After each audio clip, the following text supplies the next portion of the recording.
The Story of Civilization, Part 2, The Life of Greece, being a history of Greek civilization from the beginnings and of civilization in the Near East, from the death of Alexander to the Roman conquest, with an introduction on the prehistoric culture of Crete by Durant, Chapter 26, Books.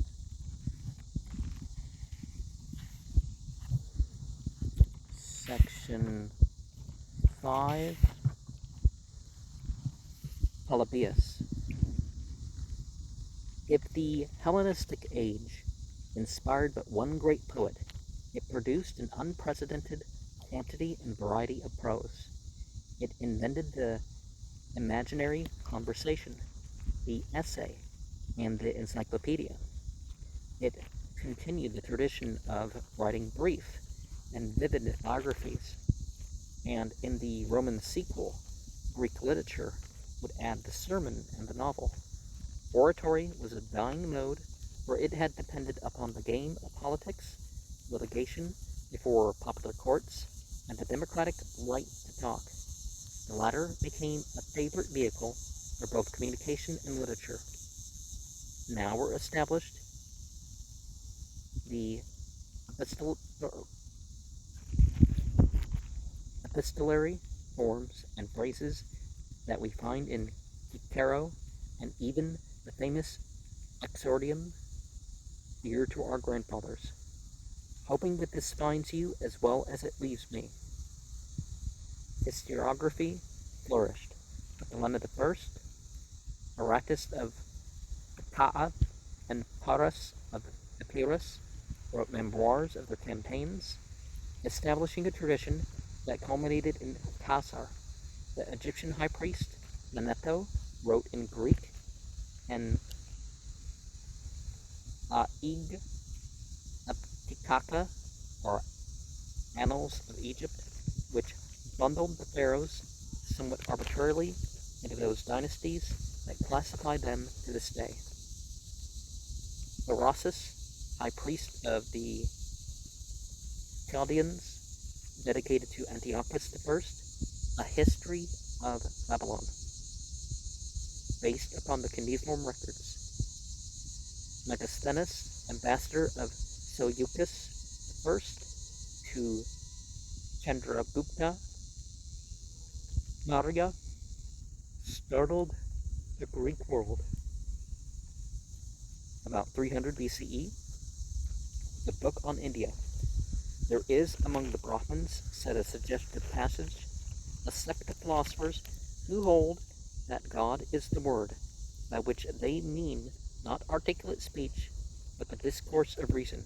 Here again was that doctrine of Logos, which was destined to make such an impress upon Christian theology. Timaeus of Tauromenium, also known as Taormina, having been exiled from Sicily by Agathocles in 317 BCE, traveled widely in Spain and Gaul, and then settled down in Athens to write a history of Sicily and the West. He was an industrious student, so anxious to include everything that some of his rivals called him an old rag picker. He labored to arrive at an accurate chronology, and hit upon the scheme of dating events by Olympiads. He criticized his predecessors severely, and was lucky enough to die before seeing the brutal attack made upon his work by Polybius,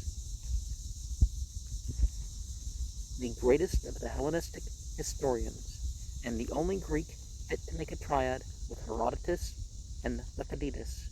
Was born at Megalopolis in Arcadia in 208 BCE.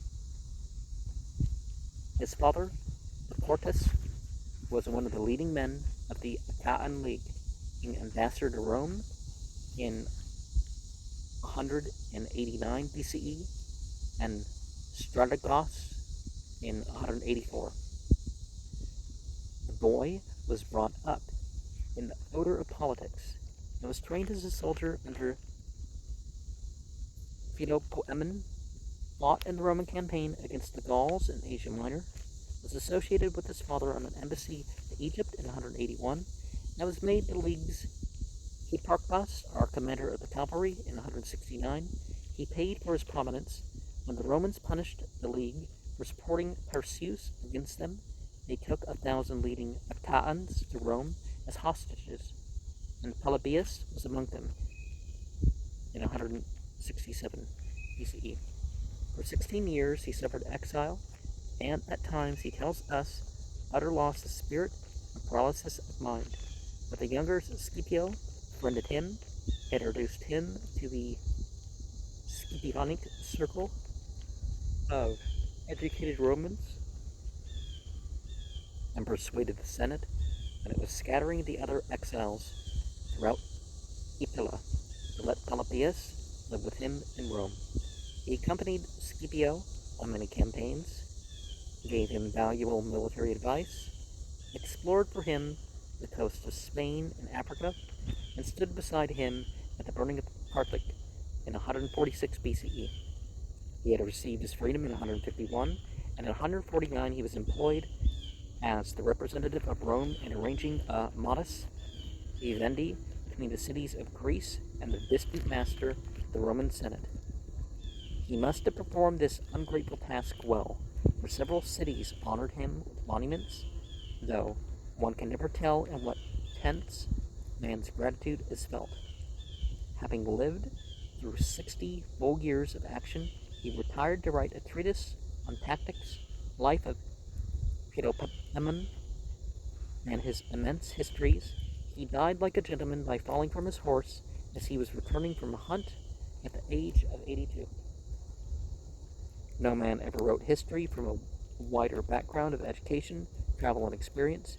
His work was conceived on a grand scale and proposed to tell the story, not only of Greece, but of the whole world, i.e. the Mediterranean nations from 221 to 146 BCE.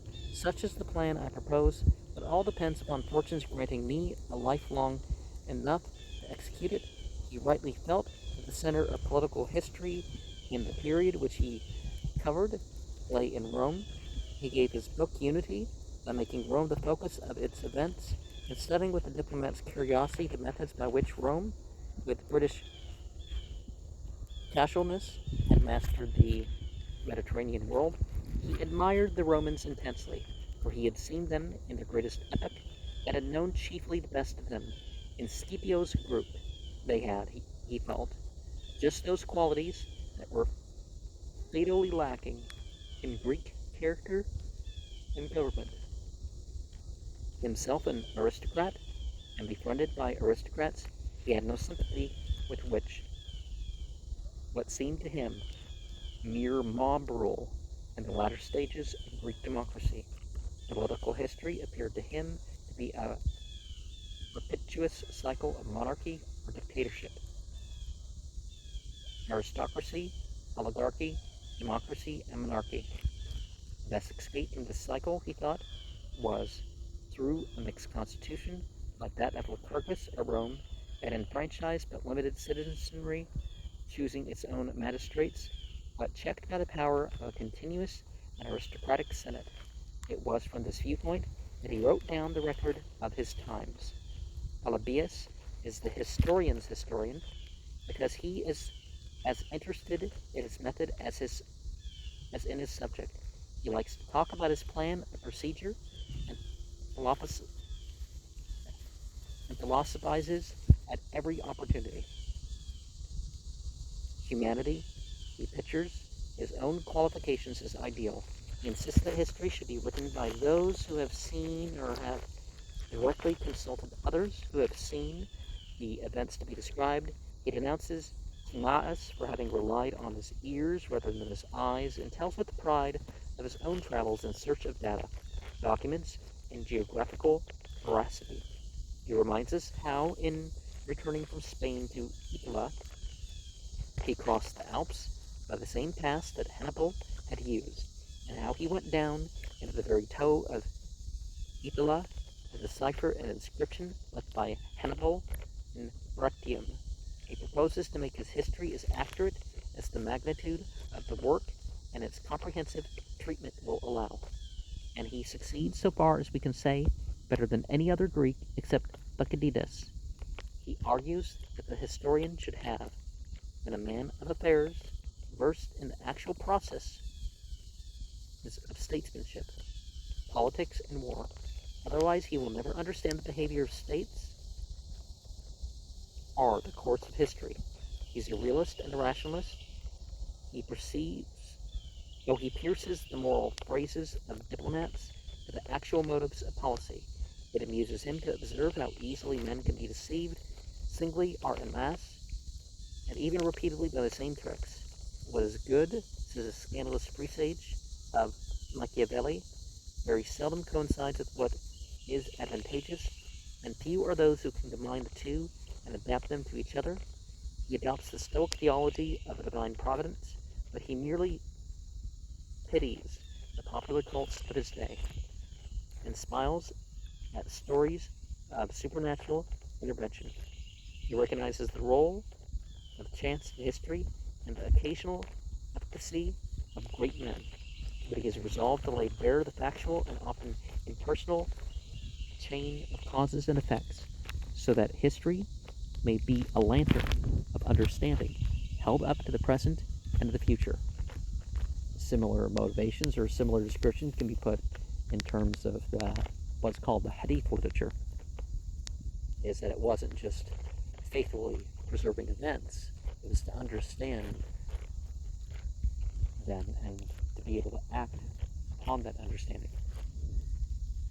There is no more ready corrective of conduct than knowledge of the past, and the soundest education and training for life of active politics is the study of history.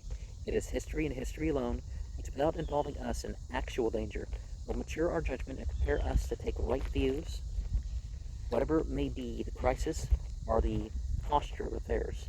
The best method of history, he thinks, will be that which sees the life of a nation as an organic unity and weaves the story of each part into the life history of the whole.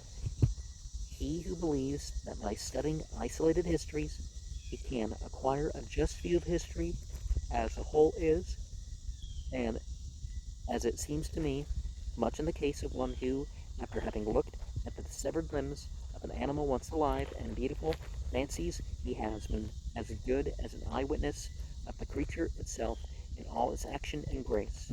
Of the 40 books in which Polybius divided his histories, time has preserved 5, and the epitomists have rescued substantial fragments of the rest. It is a great pity that the execution of this vast conception is marred by degenerative Greek, peevish critics of other historians, and almost exclusive preoccupation with politics and war, and an absurd